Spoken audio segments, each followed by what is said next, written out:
to see your faces. If you could turn on your cameras, we will have a conversation towards the end of the session, and we'll love to see you all as you're talking. Closed captioning is available at the bottom of your screen. And then if you have comments or questions throughout today's session, please feel free to type them in the chat. We'll have time for your questions towards the end. And so today we'll be doing some quick opening remarks and congratulations. We'll dig into what digital learning infrastructure looks like. We'll set the stage of the project and then share some of the expectations and next steps for the participating institutions, and then leaving time at the end to hear from you all. And so I'm going to turn it over to Dr. Danifu Elston for opening remarks. Surely, and hello everyone. Thank you so very much for giving us a few minutes of your time. Danifu Elston, Chief of Staff at Complete College America. We are extremely pleased that so many institutions expressed a desire to participate in this digital learning infrastructure project. And so just on behalf of the Complete College America team and everyone that went through the process, congratulations, as Melanie shared. You're doing some amazing work for our students and our communities, and we look forward to partnering with you.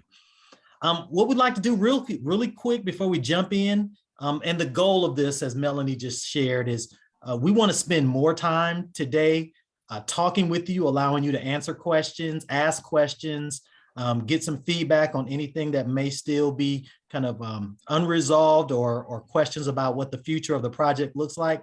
But we also really want to reserve most of our time to really thinking together and talking about the exciting direction that this project can go, and how it can help your institutions not only continue to evolve, but thrive in the way that you see most importantly.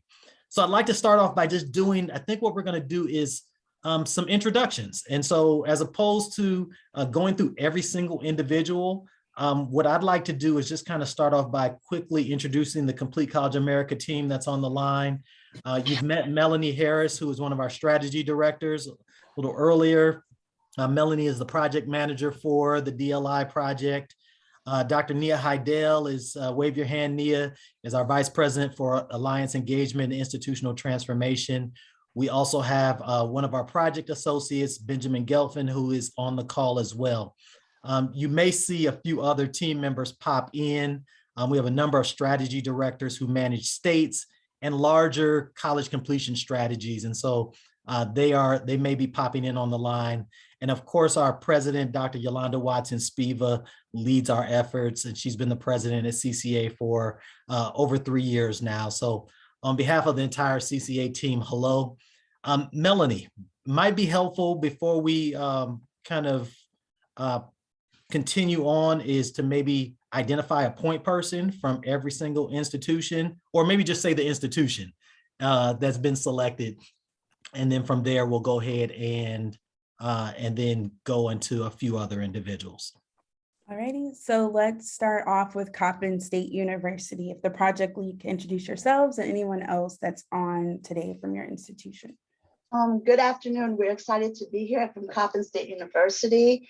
I am Roland Murray, and I believe I see Miss Dr. Sunithia Green on the call. Miss Sandra Green is supposed to be on the call. Dr. Dion Kerbine is on the call, as well as Mr. Steve DeLees, and that would make up the Coppin team. Thank you so much. So glad you're here.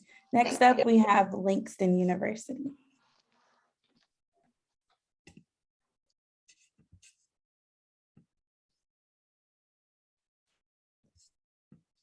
All right, we will come back to Langston, Mississippi Valley State University. Hello, everyone. I'm Abigail Newsom. I'm the sole person here today from Mississippi Valley State, and I am the Associate Vice President for Academic Affairs.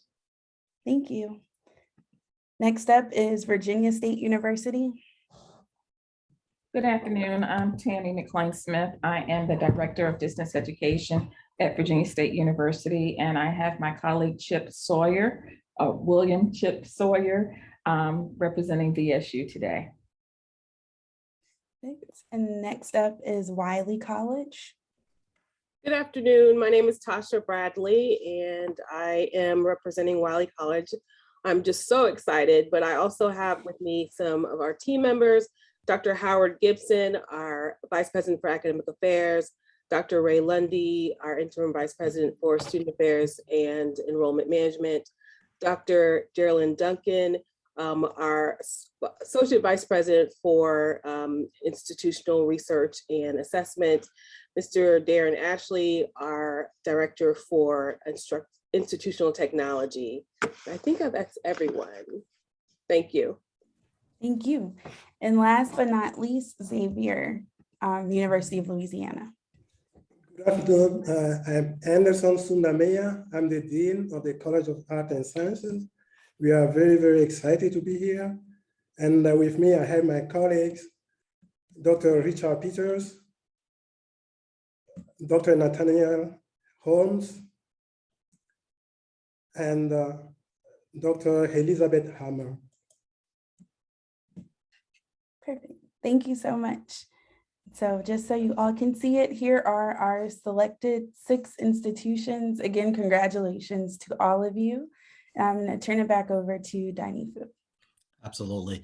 And right before I turn the floor over to our colleagues from the Bill and Melinda Gates Foundation, just want to also introduce one other individual who's been partnering with Complete College America, and that is Dr. Calvin Briggs, who represents the Southern Center for Broadening Participation in STEM. That organization has served as a research partner with us. And so we've already started the work of talking with not only some of your colleagues at your institutions, but also other HBCUs and colleagues throughout the country around how they are envisioning digital learning infrastructure. And so that will be some of the results of those surveys and conversations will be shared as part of our discussions. So at this time, I want to turn the floor over to our colleagues at the Bill and Melinda Gates Foundation. Please feel free to introduce yourselves and go ahead and move forward. Thanks a lot, Tanifu. Super excited as well. I think maybe I'll ask Dr. Ransom to introduce herself first, because I'm going to be the one presenting a few slides here for a minute or two. So Tafoya, do you want to say hello? Sure. Hello, everybody. My name is Tafoya Ransom. I'm a senior program officer on the post-secondary success team at the foundation. Very excited to be here with y'all today.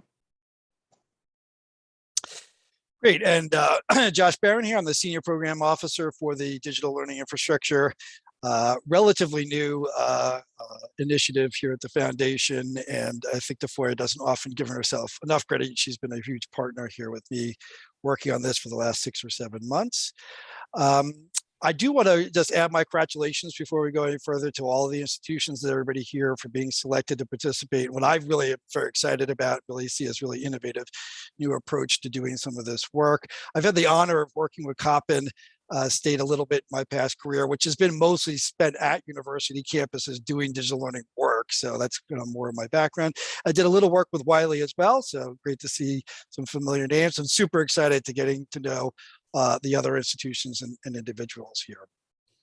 I'm going to cover three things very briefly here. So we'll start with this kind of definition of digital learning infrastructure. I'll briefly touch on kind of the opportunity that we're seeing here at the foundation and kind of the larger kind of strategic goals we have for this co-design effort. And then I'll quickly wrap up with some reflections on the co-design process itself that we're going to be kind of using here for this work. So if any of you were on the informational webinar that CCA ran about a month or so ago, I voiced over and spoke to this a little bit, but I wanted to take a moment to share this slide with everybody and do a little bit more on kind of what the definition is we have for DLI. And I'll start by saying we really see this as a systems kind of, from a systems perspective, and that there's different layers to this system that kind of each layer interacts and kind of is interdependent with the other layers. At the bottom, you see this IT infrastructure layer. That's the servers, the computers, the hardware, the networking that kind of, I think, is at the foundation of digital learning infrastructure and really needs to be there to support high quality digital learning. Above that, we have this data architecture, data analytics layer.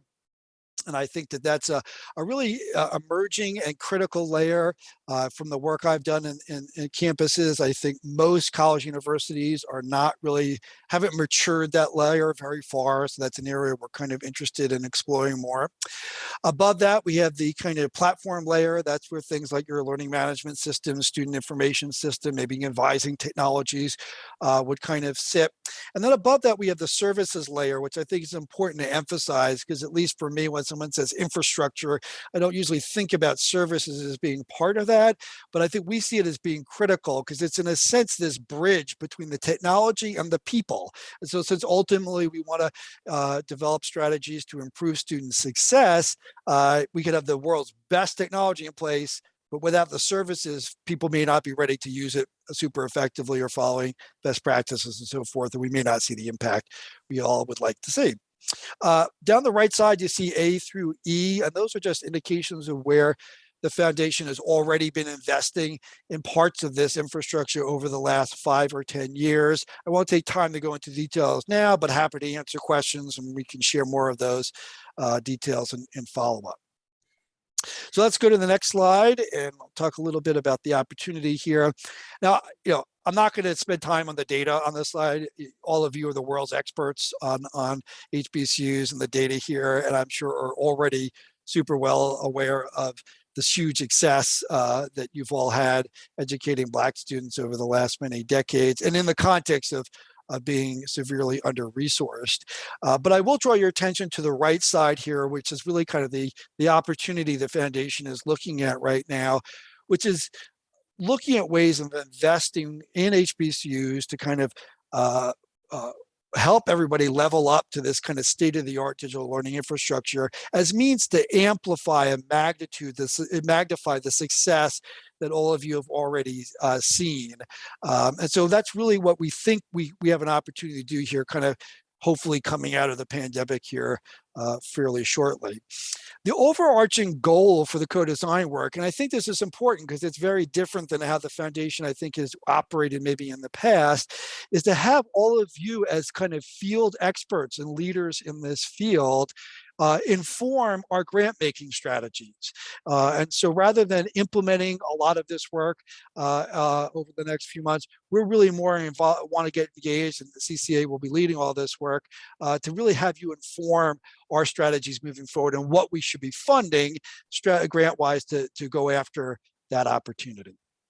So let me wrap up here with a brief final slide on this co-design process. I want to just reflect on this for a moment because it is very different and new for the foundation. And for those of you who have not worked with the foundation previously, you may not be aware that the traditional approach we've taken to developing our grant making strategies is to engage one of the large consulting firms out there, BCG, Deloitte, McKinsey, and so forth, spend 6, 9, 12 months with them developing a strategy about where we should be putting our grant dollars to ultimately address student success and other outcomes that we're interested in driving. And then we put out grants, RFPs, and so forth for institutions to apply and other organizations to apply, then implement those strategies. For a whole range of reasons, including a racial equity initiative that the foundation launched internally a year or two ago, we want to try to take a very different approach in this work with digital learning infrastructure. And that's really the structured co-design process. So rather than working with one of those large consulting firms, we want to, again, engage all of you as field experts to really inform and develop the strategy from the very beginning with us. I won't speak to all the points here, but we believe that there's be a lot of value in engaging with the field in this work. For example, the strategies will hopefully better meet the field needs in terms of matching what exactly you guys think is where the funding should be going, and therefore lead to faster adoption and faster scaling of these strategies, ultimately resulting in larger impact on student success. I have a little bit of a warning, which is mostly a joke, but there's a reality there at the bottom that we are kind of building this airplane as we're going. This is a very new process for the foundation, although I'm very excited, and the foundation, I think, is looking at this as a really critical step for us to be taking and looking at new ways of doing grant making and developing our strategies. It's new. So we're going to hit bumps along the way. That's just kind of doing a new process. And so I just want to be really open and transparent about that with everybody. I'd also encourage everyone to be giving us feedback about the process itself. obviously want to talk and have CCA capture a lot of the strategy kind of feedback recommendations, but really also feedback on the process. The last thing I'll end with here is you see on the right side, this little reference to leapfrog innovation opportunities. Won't talk about that right now in detail. We'll spend more time on that, I think, later on. But I do want to encourage all of us to be thinking very boldly about where these grant funds should end up going in the future. I think we really want to make a really big impact. And so I'd encourage us to think boldly about these strategies. So with that, I'll turn it back to CCA, unless there's anything else you guys wanted me to cover that I skipped over here. No, thank you, Josh. We appreciate you and the Bill and Melinda Gates Foundation team. Very briefly, I think it's really important what Josh just shared. He candidly admitted that, this is a new approach for the foundation. I think it's a great opportunity for HBCUs. We know what we do. We know our successes. We know the value that we provide. I am an HBCU graduate. Complete College America has worked with a number of HBCUs and minority serving institutions across a wide variety of national, state, and institutional projects. But when you talk about digital learning infrastructure, it sounds kind of wonky, and so people, during the early info session, we had a conversation around like, what exactly do you mean digital learning infrastructure? And it's all the pieces that Josh touched on, but all within the context of a larger student success agenda. And we know that technology in whatever form can be an accelerator and an enabler. But what that looks like from a cultural context of our institutions, what we need, where we want to go, what our students desire most, those are going to be important conversations. So it's about the technologies and the services and the implementation supports and the models, but also it goes beyond just, how do we ensure that we place our classes or unique classes in a virtual format? This is about the experience.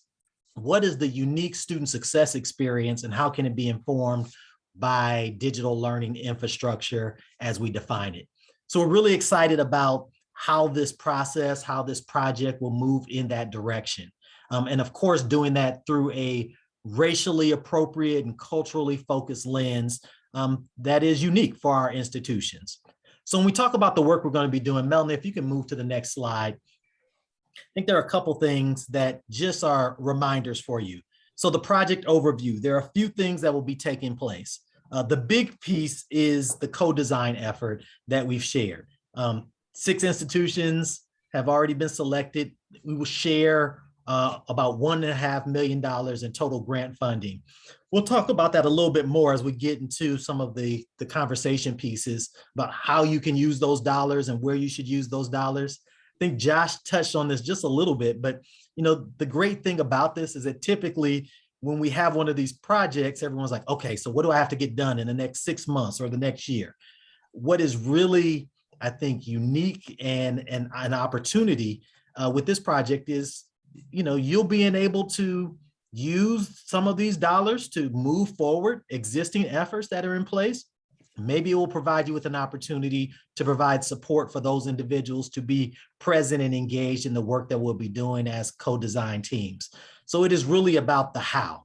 We're going to spend our time focused on what's the future look like? We realize we're just coming out of a pandemic. And of course, everyone had to move to some form of virtual learning, online learning, and use technology in new and innovative ways. What we're thinking is not where the ball is, but where the ball will be going. So that's the work that we'll be doing as co-design teams. Additionally, the research and learnings from the field will be part of that. So I already mentioned Dr. Briggs from the Southern Center on Broadening Participation in STEM. We're already doing interviews with HBCU campuses and finding out a little bit more information. We'll deepen those interviews with each of the co-design teams. So there may be focus groups or unique individuals on your campus that you think can add more texture. We'll be doing that as well.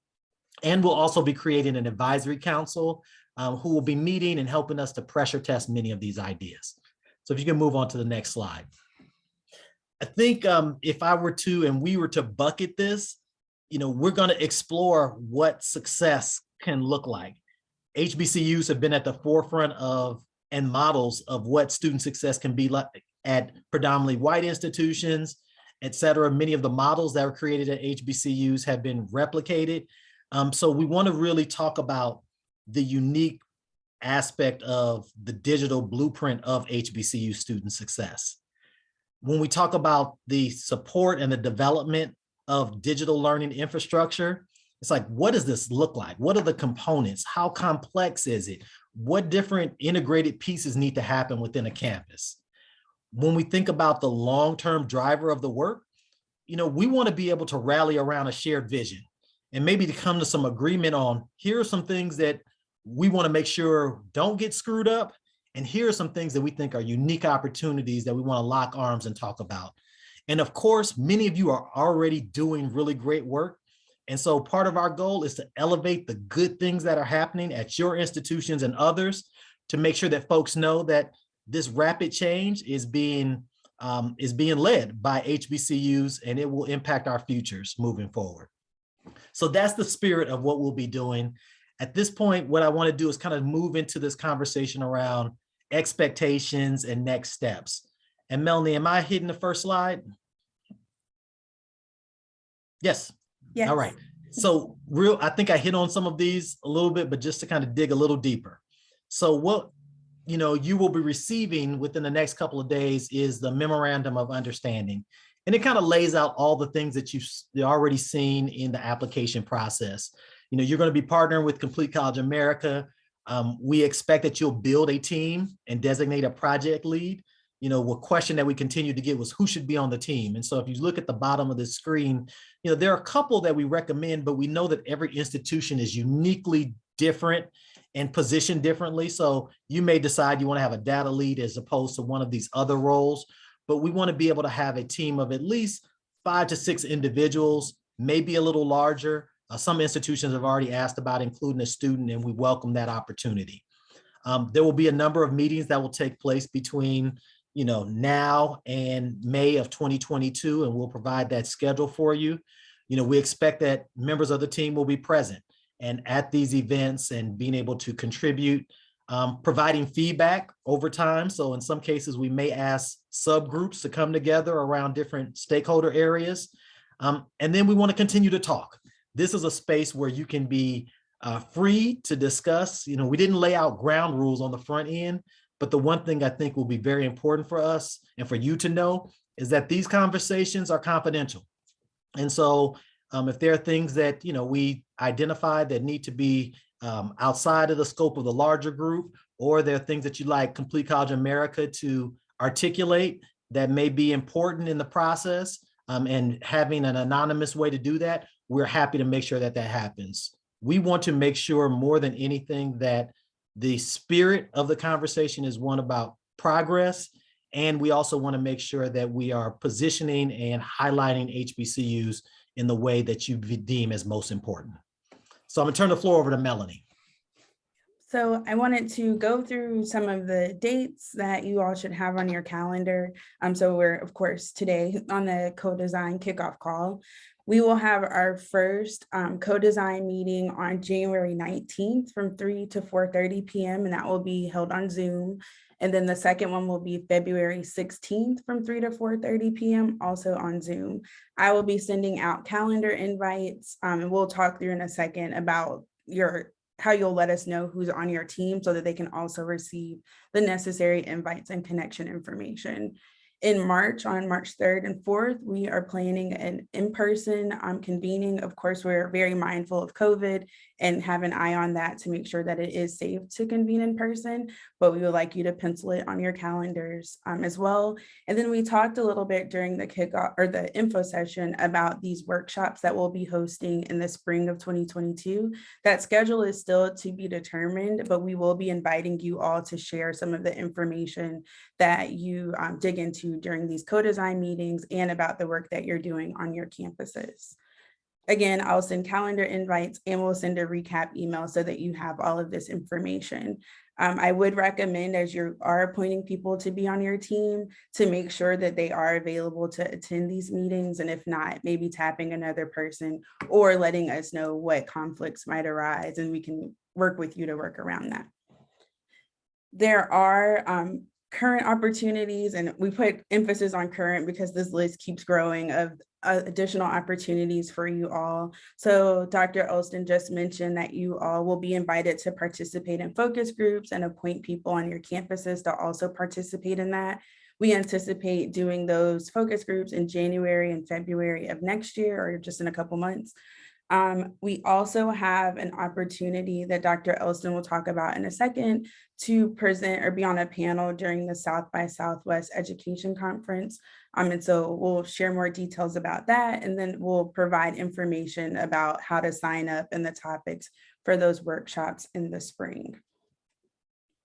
So as your immediate next steps, we will be sharing a memorandum of understanding, kind of outlining the dates, the responsibilities and expectations with you shortly via email. We ask that you sign those or get those signed by the appropriate person on your campus and return them to me via email by December 10th. You'll also be receiving a link to a spreadsheet to let us know who is on your institution team. We also ask that you complete that by December 10th. And then I'm going to turn it over to Dr. Elston to share a little bit more about the other 3 remaining steps.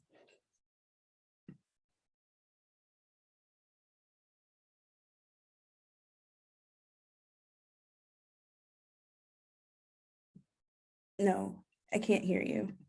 Let's see.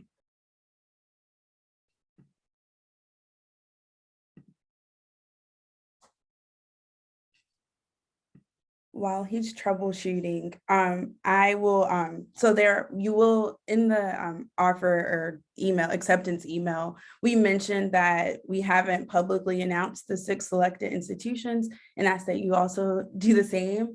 We will be sharing a pretty thorough communications launch kit with you all that will include social media recommendations for what you can post, graphics that you can use, and other information, press releases. And so that information is coming. So we ask that while you wait, please don't publicly announce this until you have all of the necessary information.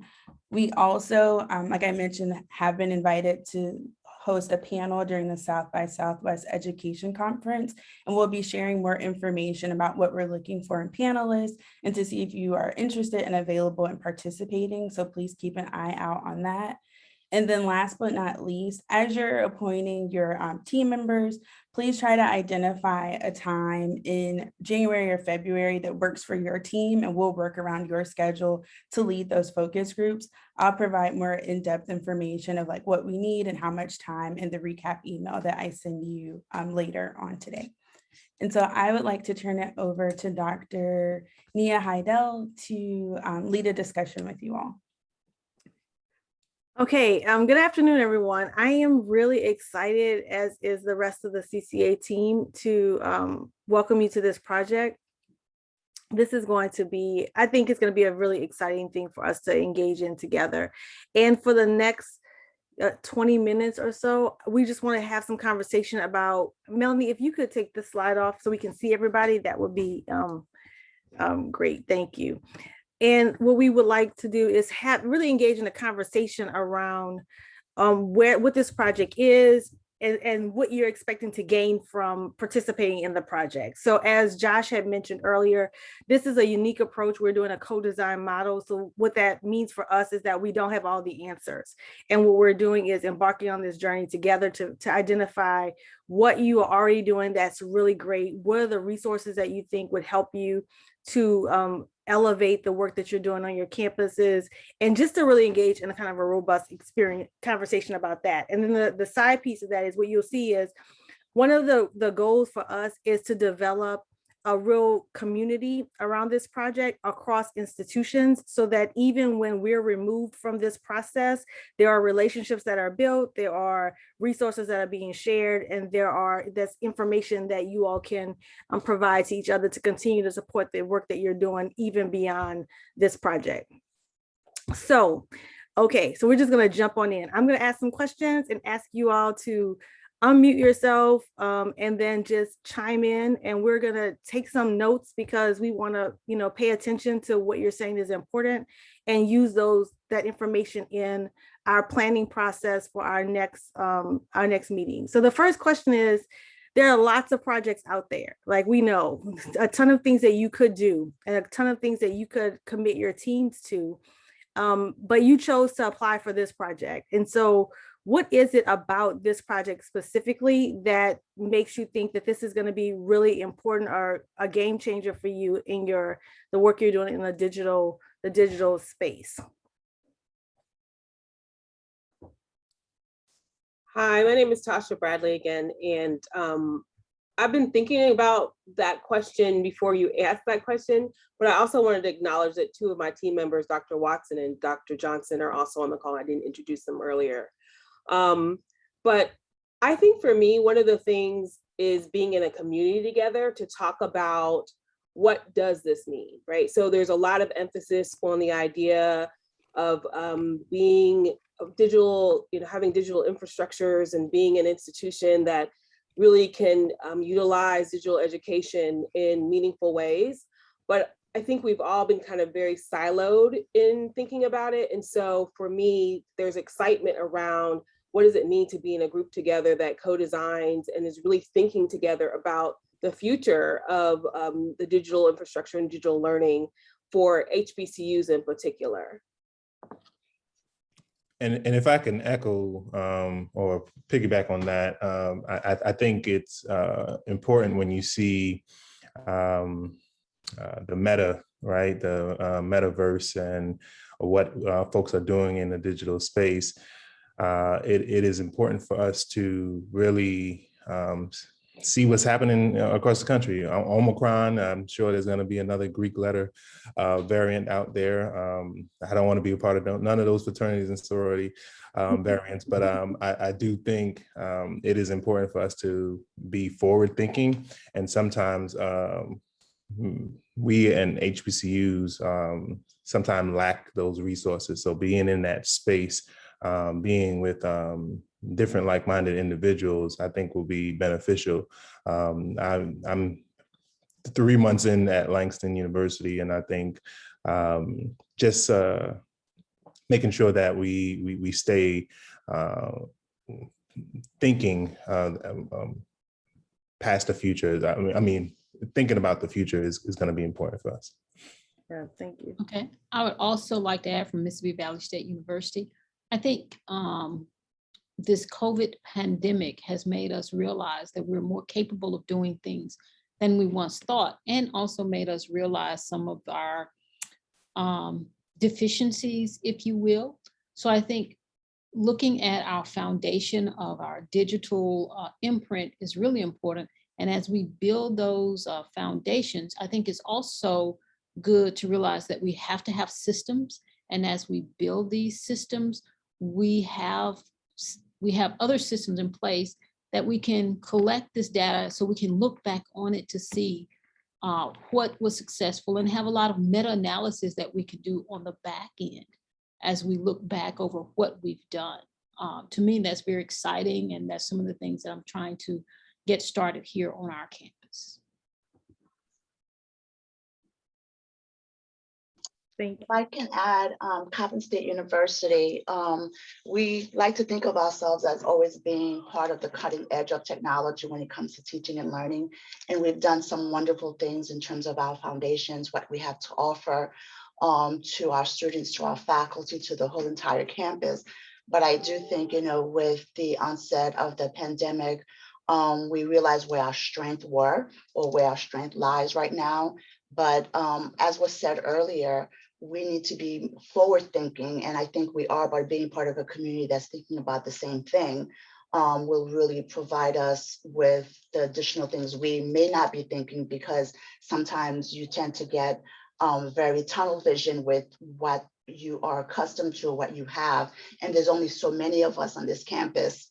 So having extended ideas from other individuals, other HBCUs, and being able to have thought partners, I think is absolutely critical in us making sure that we are ready, not for where we are right now, but what is to come 10, 15 years from now, not next year, not for 2 years from now, but really, really forward thinking about how we want to position ourselves in the digital world for our students, for their success in the world that awaits them 15, 20 years from now. Thank you. Anybody else? This is Tammy McClain-Smith from Virginia State University. I concur with everything that everyone else stated. And I think it's important to, I guess, think about how we actually use our resources. I've been with Virginia State about 2.5 years now, and I came from a university where resources were not as stretched.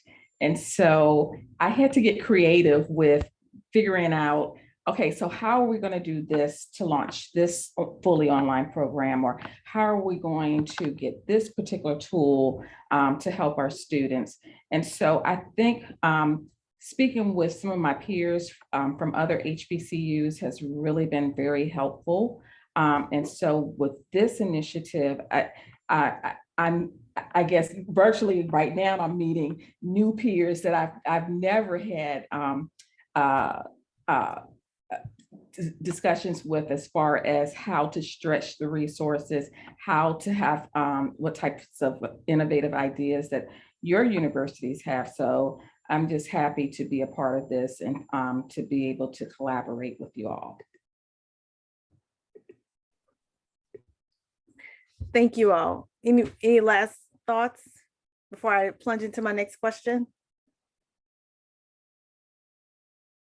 Okay, so when you think about this project, is there something that you think maybe it's a barrier or a challenge that you're saying, okay, this is something I really hope that we address as we go through this co-design process? So I know that the standard, like one of the standard things is resources, right? But if we talk about maybe whether it's like staff time or initiative fatigue, I'm giving you all the answers, right? I don't want to give you the answers, but I was that kid in the classroom. But what so like what are the things that you're thinking, okay, as we go through this project, it's really exciting, but these are some of the things I'm really gonna be front of my mind on how do I mitigate against in order to make sure that this is able to be implemented on our campus. I can chime in. Hi, this is. I'm sorry. You go ahead. I'm sorry. Okay. No, Geraldine Duncan from Wiley College. As I've been listening to the initiative and opportunities that we're presented with, we're also in the process of reaffirmation. Mm-hmm. And I'm thinking, wow, it's going to require a lot more time. And do we really have the capacity to get it done, knowing we want to, and how we could do that in the most effective way possible. Okay.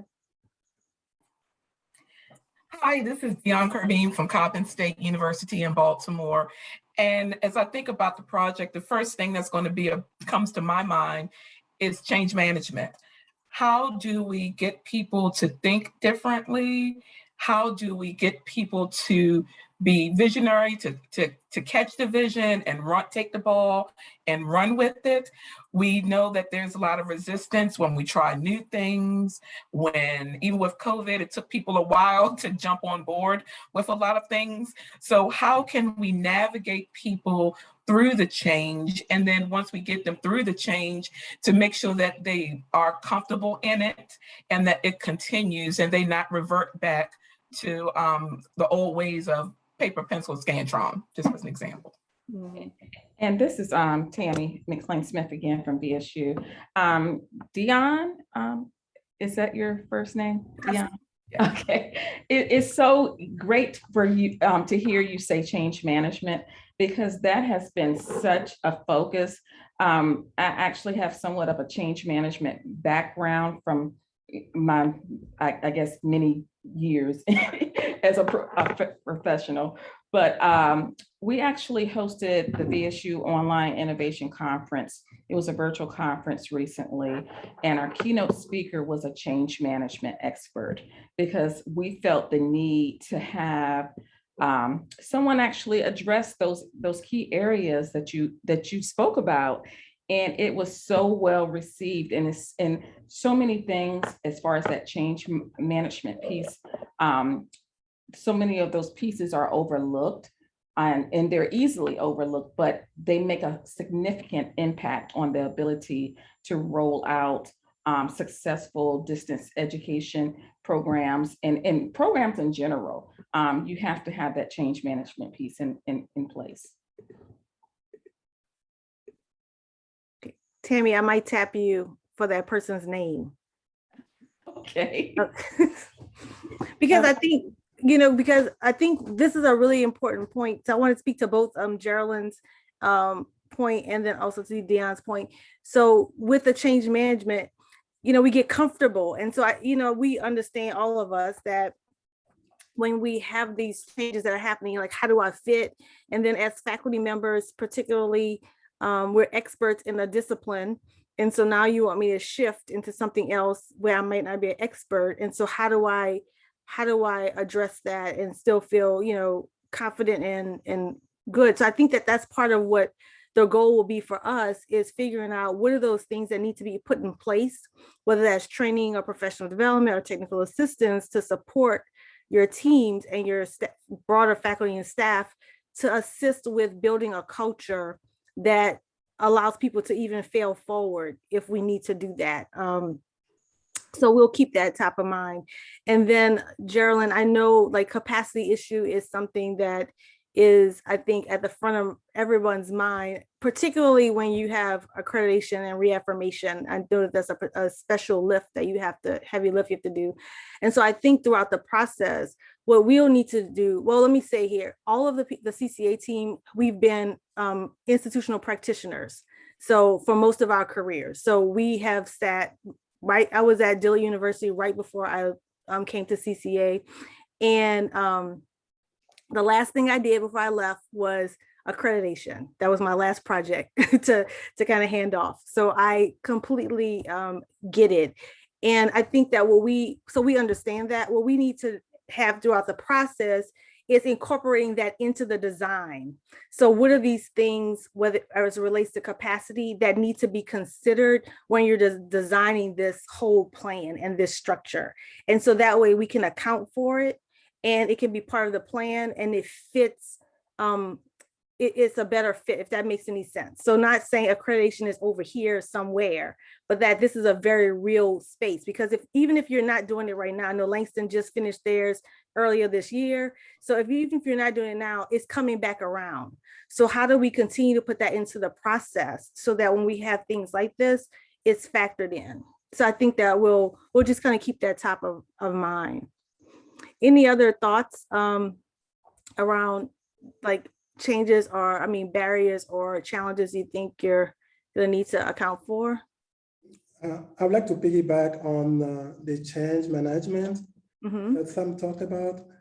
So my colleague here, Elizabeth, put in place a program, Learn Everywhere Zula, to train faculty on new methods for student engagement, how to teach online, how to prepare tests.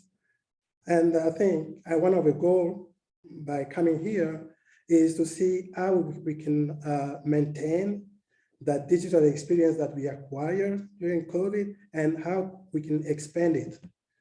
We can only do so by learning from others and sharing our experience. Definitely. And so we have time for one more question. So this will be our big aspirational question. So if you had a magic wand and unlimited resources, which I know is usually difficult to maybe envision when you've worked with the constraining resources for so long, but what would be the things that you would really want to be considered as part of this process? Are there things out there you say, oh, this would just be amazing to be considered or to be incorporated some kind of way? Any thoughts on that at this stage? Mine's a thought, not necessarily on platforms and software and things like that, but rather, particularly because we've been talking about change management, an opportunity for us to be in a process where it's clear that we are getting some developmental experiences around change management. and connecting to our campus communities. So for me, that's something that will help to be able to then also free up some space to be able to really think about what are the strategies, what are the platforms, what is the software, what's the infrastructure that needs to be reviewed and thought through. That sounds good. Thank you.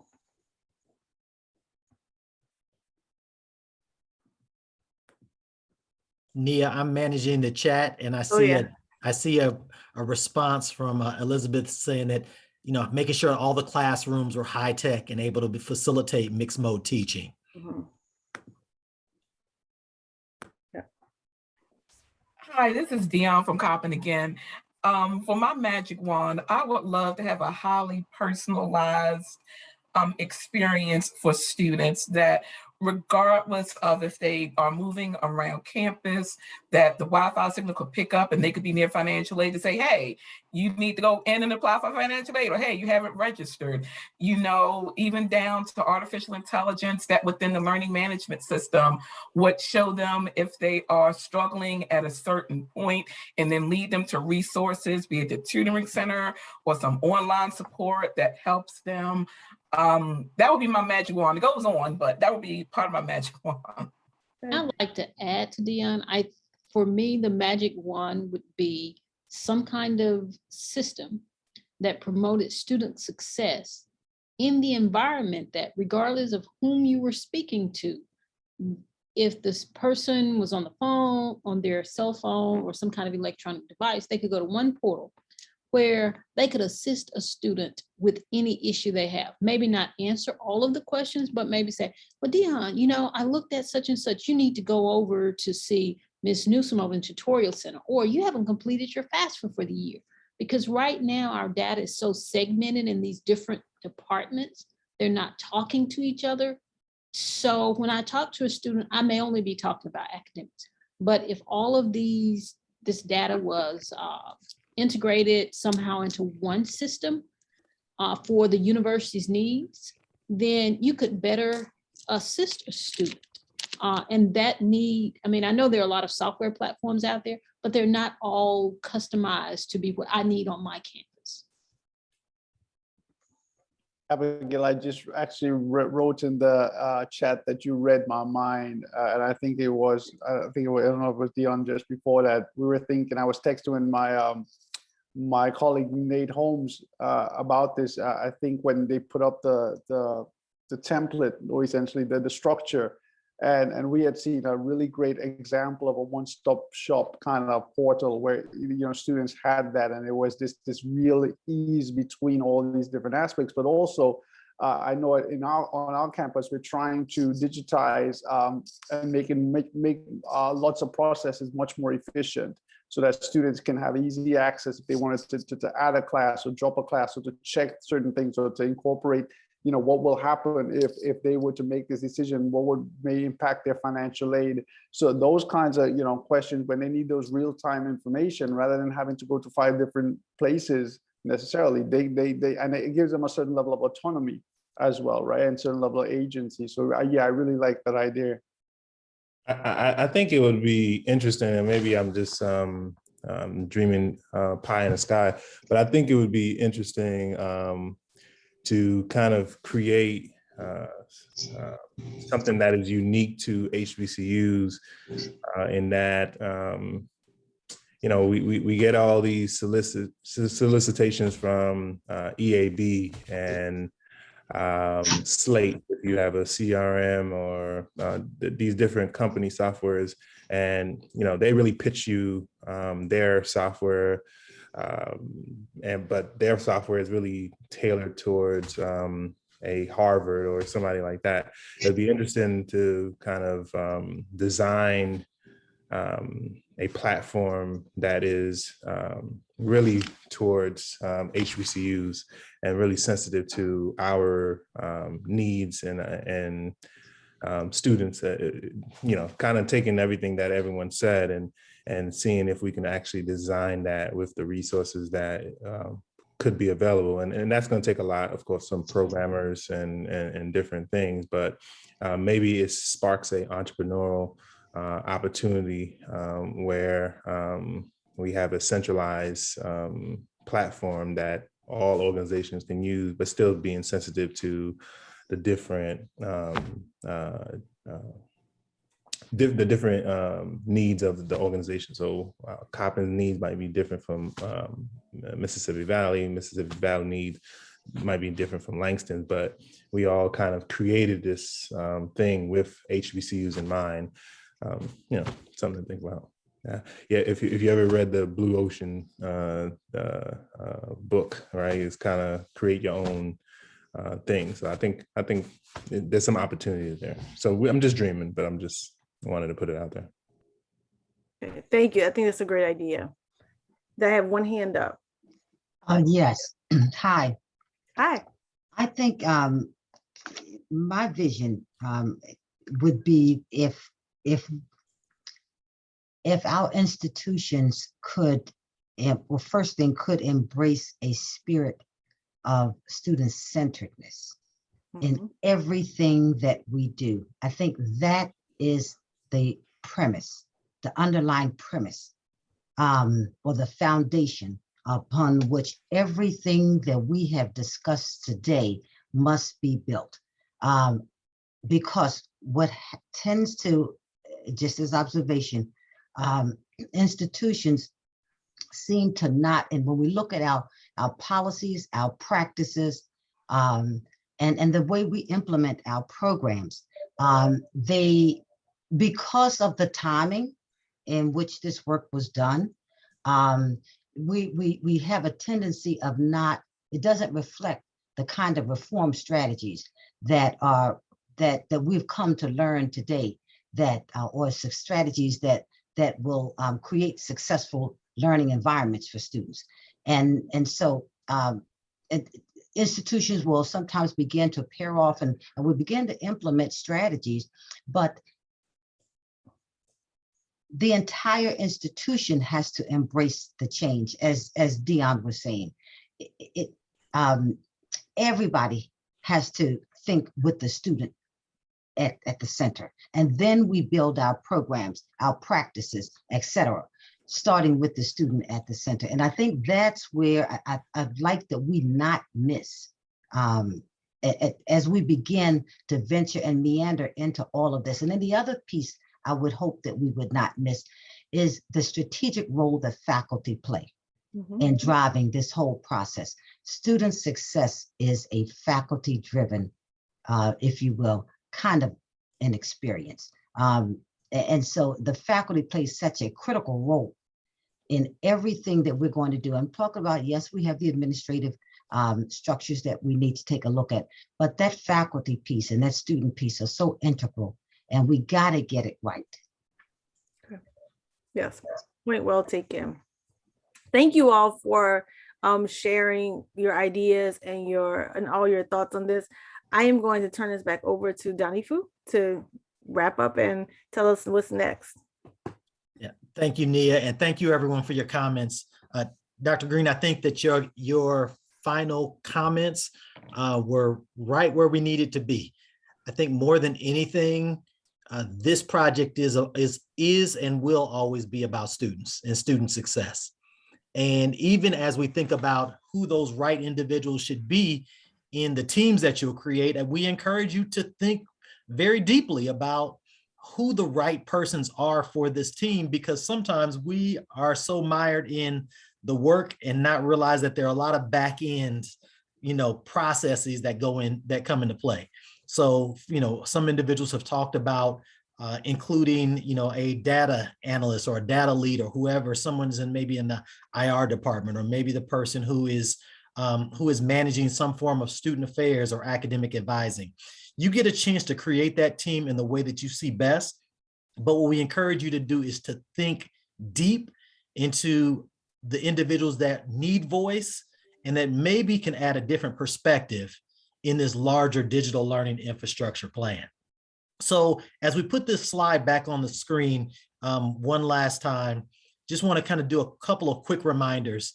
And of course, the MOU and the team roster will be due next week. So we will share that. We will probably have a couple of questions, guiding questions that will be included in that. Melanie mentioned the communications launch. One of the things that we'll ask for is if you have a university relations or a director of marketing type of role, we want to be able to make these processes as turnkey as possible. So what we'll probably do is create some kind of standard template of an announcement that you've been selected. And we want to make sure that we give you something that your team can immediately use and share out with your local and regional media about the success. And we'll let you know what that timeline looks like.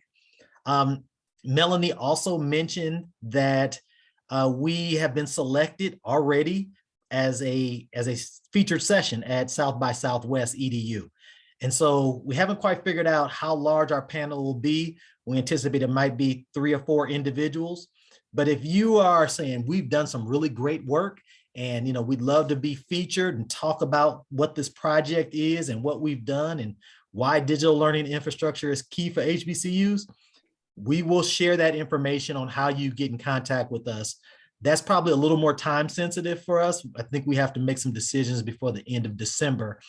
So we'll tell you how to do that if you know that there's someone on your campus or you personally think that you'd be a great panelist for that. And I think last but not least, we are going to start the process of making sure that we start these stakeholder interviews. Melanie laid out a full kind of schedule and timeline of the work. We're going to include Outlook invitations. More than anything, we want to be respectful of your time. And so our meetings will start on time, they'll end on time. We'll give you everything that you need. We'll try to make sure that if there are any guiding questions that you have them in advance in case you need to pressure test them and talk with other colleagues on your campus. That's going to be very important. And as I shared a little earlier, Dr. Calvin Briggs and his team will be helping us on many of these interviews and focus groups as well. And so that's where we are. We are extremely excited for your participation. We congratulate you again, and this is going to be fun. I think this is going to be a unique opportunity for us to learn together, grow together, and be able to make some very strong, bold recommendations to the Bill and Melinda Gates Foundation on what digital learning infrastructure means at HBCUs. And waving our magic wand, as Nia shared, we want to be able to say, here are things that we think would be extremely valuable.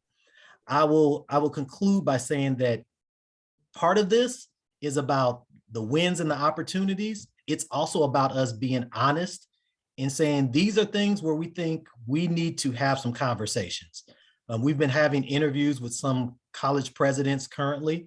And one of the things that's already coming up is the conversation around what really translates in a digital environment for HBCUs, and who are the audiences and is it for every student? We want to test and push back on some of those things and really figure out what makes the most sense based on your personal experiences and your institutional experience. So with that being said, we thank you for all of your time. We thank you for devoting an hour with us. We look forward to partnering again and talking soon. You'll get the MOU in your hands within short order. After that, we'll get the teams in place and we'll schedule our meetings. So excited to work with you. On behalf of our president, Yolanda Watson-Spiva, and the CCA team, let's have some fun and let's get started. Thank you very much. Thank you. Thank you. Thanks, everybody. Great start. Great kickoff. Bye, everyone. Bye. Thank you. Have a Bye-bye. good day. Happy Bye-bye. holidays.